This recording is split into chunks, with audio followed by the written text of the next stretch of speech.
বাবু টিকু এয়া চোৱাচোন কি বনাইছো খাই চোৱা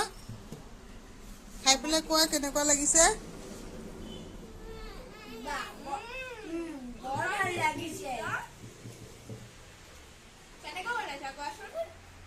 ব'লা আচলতে মাৰ ঘৰত আহিছিলোঁ গতিকে মই মোৰ বাইদেউৰ ল'ৰাটোও আছিলে গতিকে বাইদেউৰ ল'ৰাটো আৰু ছোৱালীটোৱে মিলি বহুত দিগদাৰ কৰি আছিলে কিবা এটা খাওঁ খাওঁ কৰি থকাৰ কাৰণে পাকঘৰলৈ গ'লোঁ গৈ দেখিলোঁ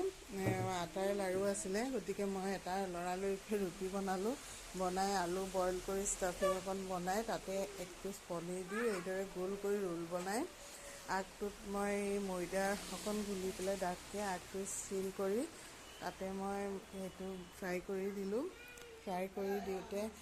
খাবলৈ বিৰাট ভাল পাইছে ইহঁতে আপোনালোকেও যদি ঘৰত ইমান একো নাথাকে এইদৰে আটা মাৰি থোৱা থাকিলে তাকে লৰালৰিকৈ কোনোবা ল'ৰা ছোৱালীকেইটাক বনাই দিব পাৰে খাবলৈও বহুত টেষ্টি হৈছিলে আৰু আটাৰে খোৱাটোও ভাল গতিকে আজিলৈ ভিডিঅ'টো ইমানেই আছিলে বাই বাই